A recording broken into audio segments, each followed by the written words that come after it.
So welcome back to my channel, and today I am going to start my audiobook series which I promised to you. The first story which I am going to narrate is Ashwani Sangi's The Krishna Key. This is the book. See everyone. So I am going to narrate this story for you, and so let's begin without much discussion, without much introduction. Chapter 1. Anil Varshne did not know that he had less than 12 minutes to leave his modest house in the Hanumangarh district of Rajasthan was deadly quiet at this hour except for the humming of the desert cooler. Varshne loved the silence. It allowed him to immerse himself entirely in the strange lettering and symbols that lay before him. Work was meditation and prayer for India's youngest linguistic and symbolist, who had shot to instant fame when he succeeded in deciphering several ancient hieroglyphics from Indus Valley civilization. Fluent in over 15 languages, Varshne had 10 publications to his credit, including the most widely used multilingual dictionary of Indian languages.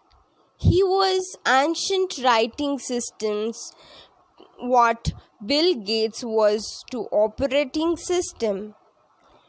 His living space was fashionably designed, reflecting of electrical genius that inhabited it. The bedroom was really used because most of the Varshne's life was spent at archaeological sites, particularly Kalibangan, the most important Indus Valley civilization site in Rajasthan. His living room had no furniture except for a desk and patent fabric couch that had been better days. The bare floor was littered with stacks of books, bundles of research papers, as well as cardboard boxes filled with the objects of Varshne's study, seals, pottery fragments, scrolls, and parchments. On the desk before him lay a small rectangular seal, around 20 into 20 millimeter, apparently made of couch shell. The seal had a square peg in the back. Strangely, the peg had no hole for inserting a ring into. As well, usually with seals of this type, 3 ancient animal motifs of a bull, unicorn, and a goat were encarved in the anti-clockwise direction on the face of the seal, and it was this frozen tableau that seemed to be the focus of Varshne's attention. His desk was strewn with paper on which he had made sketches and scribbles. A notebook computer stood open on the corner of the desk, its screensaver having been triggered and earlier.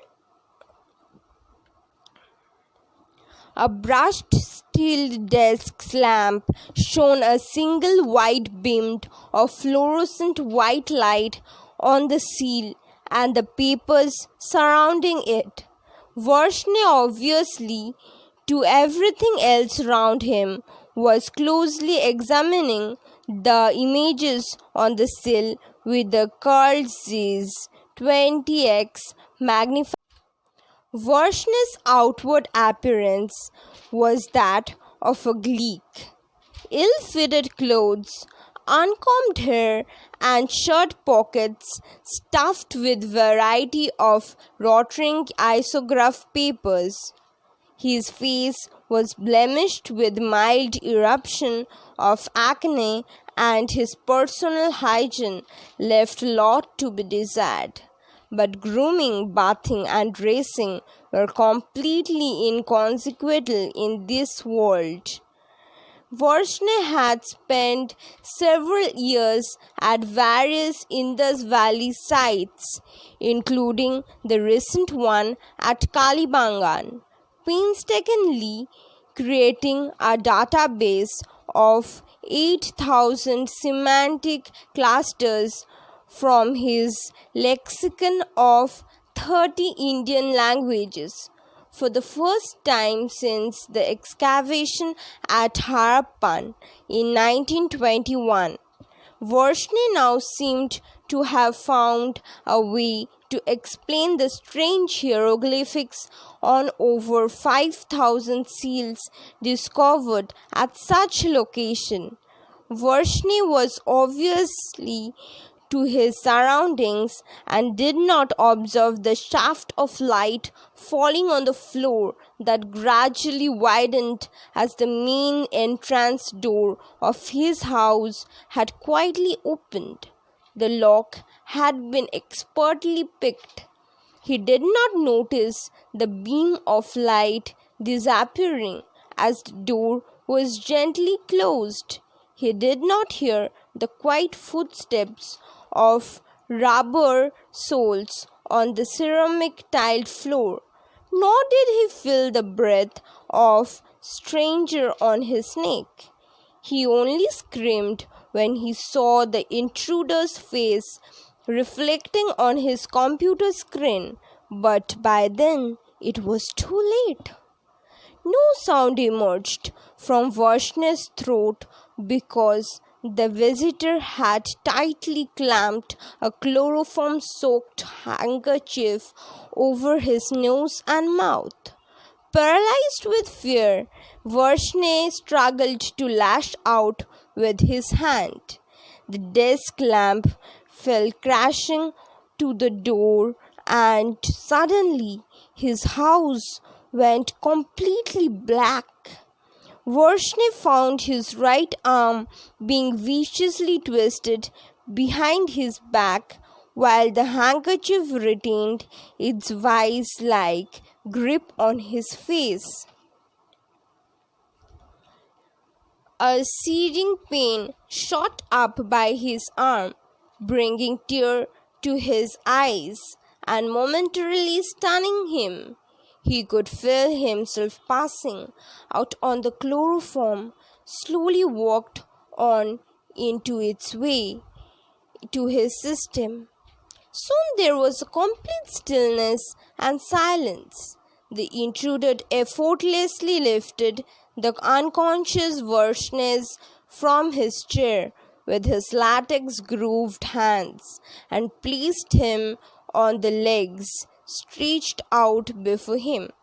He unzipped the belt back around his waist and took out a roll of duct tape with which he ineffectively gagged his prisoner. He then proceeded to bind his captive's hand behind his back with some more tape. With almost choreographed movements, the assailant delved into his waist bag and took out a self-inking rubber stamp. He placed the rubber end of the stamp on Varshney's forehead. The resultant image on the victim's forehead was of a small crimson wheel enclosed with a circle. With Varshney still unconscious, the attacker quickly surveyed his victim's inventory of ancient artifacts.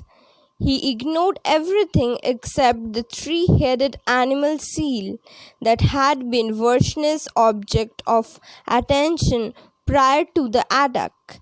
He took out a small plastic specimen bag, placed the seal in it, and then placed the object back to his waist bag. Where was the other three? Knowing that the seal was one of the set of fours, he searched the living space meticulously for the remaining ones along the base plate that he knew was meant to hold the other four seals together. Each cardboard box was minutely examined, desk drawers were opened, and even the sofa cushions were ripped open. Coming up empty handed, the assailant muttered a curse under his breath. Damn!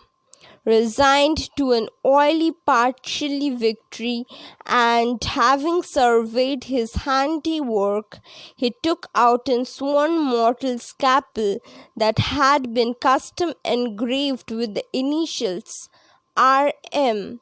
from his belt bag, bent down over the Varshney's comatose body, and with a surgical precision thrust the scalpel into the sole of Varshney's left foot, leaving it embedded in the flesh. It gashed through the artery. Blood spurted out while Varshney was still unconscious, beginning his long, agonizing march towards death. The killer next took out a paintbrush from his belt pack. He gently dipped it into the puddle of blood that formed around the Varshney's left foot and began to write with an air of calligrapher on the wall above Varshney's head.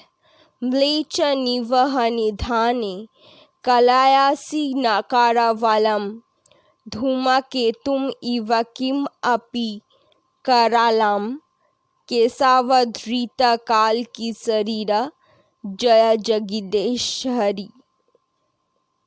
Thank you. So guys, this was the end of the first chapter.